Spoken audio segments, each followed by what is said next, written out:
कहा कि पाकिस्तान ने एक इतनी खतरनाक, इतनी बुरी हरकत करी है। पहलगाम के अंदर हमारे 26 लोगों को मार दिया गया, हमारी बहन बेटियों के सुहाग उजाड़ दिए गए। अभी तो उनके आंखों के आंसू भी खुशक नहीं हुए थे कि हम एक मैत्रिक मैच खेल लें उनसे, फ्रेंडली मैच हमारे हो जाए। किसी भी, चाहे कोई भी टूर्नामेंट हो, क्या ये बात जायज है कि हमारा देश उन तमाम शहीदों के साथ खड़ा है जिनको आतंकवादियों ने मारा था? और आतंकवादी कहाँ से आए थे ये मेरे से आपसे छुपा हुआ थोड़ी है।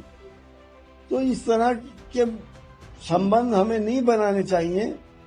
उन लोगों के बारे में सोचना चाहिए जिनके घर के लोग मर गए, जिनका कमाने वाले लोग चले गए, जो जवान बेवा हो गई। उनके बारे में सोचना चाहिए कि उनके दिल पे क्या गुजरेगी जब हम मैच खेलना शुरू कर दें, क्योंकि मैच उसी से खेला जाता है जिससे दोस्ती होती है। तो क्या एक मेडल लेने के लिए हम उन तमाम बेवाओं की भावनाओं से खिलवाड़ करें? क्या वो इस देश की बहन बेटियां नहीं थी? हमें तो एक मेडल ही तो मिल जाएगा, हद से हद यही तो होगा। लेकिन हमारा मॉरल कहाँ चला गया, इंसानियत कहाँ चली गई? मैं तो समझता हूं कि इस तरह के मैच खेलना एक बेशर्मी हुई। देखिए, उस बेटी के साथ तो सारे लोग खड़े हैं। कभी कभी वो सीन दिमाग से नहीं निकलता जब वो पति की लाश के सामने जमीन के ऊपर बैठी थी। तो उनके लिए तो उनके साथ तो सारा देश खड़ा है, आज भी खड़ा है। अब हमारे जो रूलर हैं उन्हें एहसास होना चाहिए इस बात का। देखिए, अब उन्हें एहसास इस बात का हो रहा है कि उन्होंने बहुत गलत काम करा है। तेल तो अमेरिका भी खरीद रहा है रूस से, तेल तो और बहुत से मुल्क खरीद रहे हैं रूस से। तो सिर्फ हमें क्यों टारगेट करा गया? तो हमारा ये मानना है कि ट्रम्प साहब न जाने क्यों हमारे देश के मुखालिफ हो गए हैं। या तो उन्हें ये लग रहा है कि कुछ दिन बाद भारत जो है वो महाशक्ति बनने जा रहा है और वो इन लोगों के सामने खड़ा हो सकता है। तो उन्होंने अपने एजेंट्स भी छोड़ रखे हैं हमारे देश में, जो यहाँ पे नफरतों की सौदागरी कर रहे हैं और यहाँ के रहने वालों को बांट रहे हैं, जिससे अल्टीमेटली देश कमजोर हो जाएगा।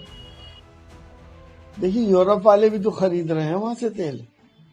तो हमारे कंधे पे बंदूक क्यों छोड़ रहे हैं ट्रम्प साहब कि हमारे पर टैरिफ लगा दें और रूस को नुकसान पहुंचाएं? उनकी हिम्मत है तो डायरेक्ट इन्वॉल्व होना, रूस से जंग करें, 2-4 उनकी रिफाइनरीज, उनके कुओं को नष्ट कर दें, अगर उन्हें इतनी फिक्र है तो। देखिए, गिरिराज सिंह जी के बयानों पे आप लोग इतना तवज्जो क्यों देते हैं? उन्हें तो कहने की आदत है, लेकिन वो कहते रहते हैं। अब तो मुसलमान भी उनकी बातों को नजरअंदाज करते हैं कि भाई इन्हें तो कहना ही है, इनकी राजनीति है हिंदू मुसलमान करो। कभी वो झटके के मीट की बात कर रहे हैं, अब उन्होंने हरामखोर कह दिया। क्या वो ये समझते हैं कि यहाँ का, हिंदुस्तान का मुसलमान क्या किराएदार है उनका? क्या यहाँ का मुसलमान कोई नौकरी के ऊपर हैगा कि हम कोई नौकरी कर रहे हैं?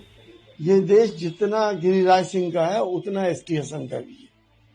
देश पे सबका बराबर का हक है। देश को जो कानून दिया अम्बेडकर जी ने, उससे खूबसूरत कानून और कोई नहीं हो सकता था, जिसकी वजह से हम सब एक सूत्र में बंधे हैं। गिरिराज सिंह जी को तो इस तरह के बयानात देने की आदत भी है, उनका एजेंडा भी है। क्यों तो हमेशा ऐसे ही बयान देते हैं और जिससे कि देश की दो बड़ी कम्युनिटीज के बीच में दरारें पैदा हों और फासले पैदा हों और हमारा देश कमजोर हो।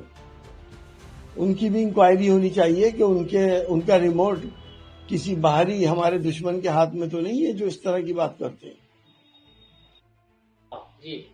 मुसलमान से जो सर्टिफिकेट देना चाहते हैं, हमें जरूरत नहीं है उनसे कोई सर्टिफिकेट लेने की। मुसलमान ने आज जो काम करा है पंजाब के अंदर, वो किसी से छुपा हुआ नहीं, भले से हमारे टीवी चैनल ना दिखाएं, सोशल मीडिया पर सब मौजूद है। मुसलमान अपने देश के लिए अपनी जान अड़ा देता है, अपने देशवासियों को अपना भाई समझता है, और वही प्यार मोहब्बत कायम रखे हुए हैं जो आज से 100 साल पहले थी। ये लोग कभी कामयाब नहीं होंगे, क्योंकि इन लोगों ने ना तो भारत की जंग आजादी में अपना कोई योगदान दिया, एक भी आदमी इनका शहीद नहीं हुआ। जाके देखिए इंडिया गेट के ऊपर के कितने मुसलमानों के नाम लिखे हुए हैं जो शहीद हुए वहां पर, देश की खातिर ही तो हुए थे। और आज भी मुसलमान देश के लिए क्या नहीं कर रहा।